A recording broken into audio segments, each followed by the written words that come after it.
Hey guys, today we're going to be taking a look at the T-44. It is a Tier 4 6.3 battle rating Russian medium tank, and it has been in the game almost as long as tanks have been out for the game. Something that's rather special about this tank, being that it's a medium and has medium tank mobility, is that it has amazing armor, and it can bounce shells from almost anything it will see.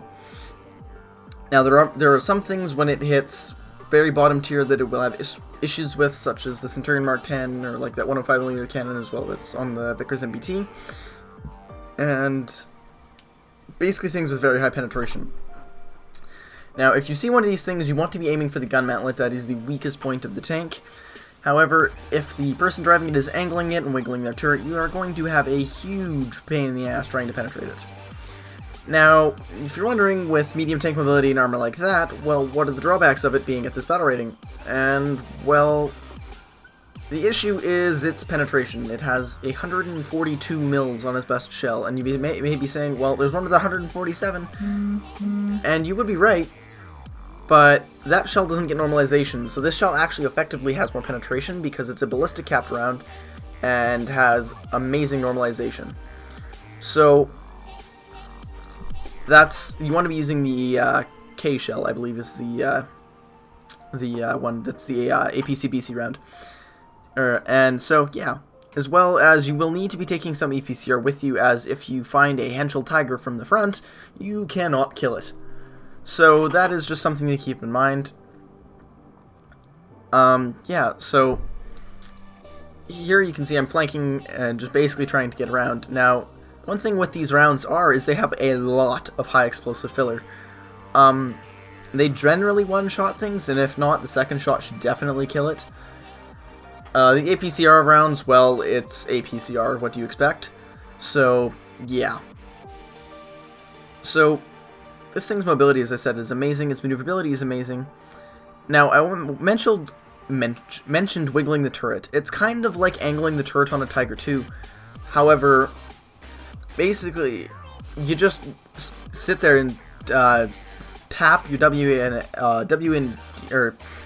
and D keys while moving your mouse back and forth, and it makes your tank very, very hard to pen, even if the gun shooting at you has the penetration. Just a little bit of a trick. Now, this thing being Russian, its gun depression is terrible. So don't expect to be peeking ridgelines with it, unless you plan on exposing yourself a lot. So that's basically the basics of the tank, and as you can see here, we have flanked 3 Tigers. So put one into the turret and disable the Tiger 1, and then kill the Tiger 2 SLA, while my squadmate Ariello finishes off the other Tiger. So that was 3 Tigers for the squad in quick succession. So this tank is probably one of my favorites because of its armor and its mobility, and you can make work with its gun. It's definitely not useless. Now, the 44-100 variant has the same armor, same mobility, but a 100mm cannon, which kind of fixes this issue.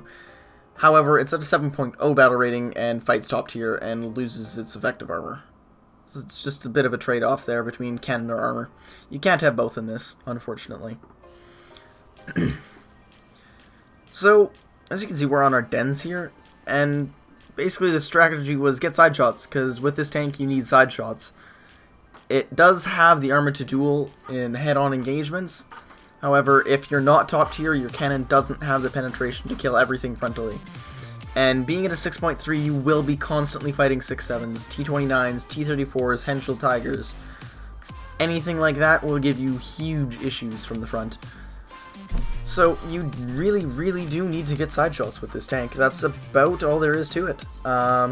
It's quite similar in playstyle to the T-3045, however, with this, if you mess up a shot and they return fire into you, you can usually bounce that shell. Now, if you get side shot, that is generally the end of you. So, that's just a bit of a note to take point of. Now, as you just saw me fire on the move, it is a fairly stable platform for firing on the move. It doesn't have a stabilizer or anything like that, but it can be done at close range. But it's not the most reliable thing in the world, as if you hit a bump or anything like that, and obviously in almost any tank, it will just knock it off, and you won't hit what you're aiming for. So that is definitely something just to keep note of. But yeah, So now that we've flanked and I don't really want to spawn camp. I'm not one that likes to do that. But, yeah. There's not really much else to do because their entire enemy team is dead.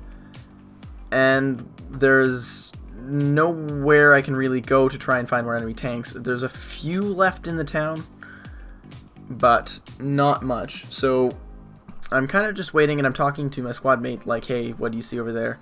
And so I start heading back towards the town. Now, as I said, this thing is very mobile, so it doesn't have an issue getting around the map. Now, a few other games that I just decided not to use, it showed like just how you can get away with this thing. Like, if you are in a situation and you need to fall back, its reverse gear is amazing. Now, in this game, I'm all offensive. I never need to go on the defense, so that's not really shown here. But yeah, if you find yourself in a defensive situation, it can side scrape. It's got the side armor to do that. You can bait out shots using your frontal plate because nothing will pen that at all.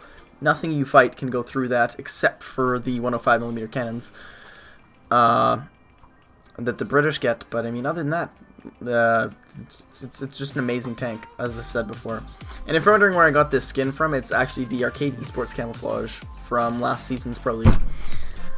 But I see some AA fire going up from their spawn, and well, why not take a free kill? So I put a shot into the Panther, because that guy can actually kill me. So I knock him out, and then I just wait to reload and knock out the Soki, sorry. So that's another quick 2 easy kills, as I used its mobility to respond very quickly to the changing situation on the battle, and I did not want to get shot from behind. So now is pretty much the waiting game. There's not much left to do in this battle. Another Panther respawns, but, I mean, really, what's he going to accomplish? There's not much left in the battle. He already knows that there's people here, as he was the one from before. Now, what I just tried doing there is a break shot. I don't have the gun depression to shoot him, so if I shoot him after moving and try to get my gun down on target, you get more gun depression that way.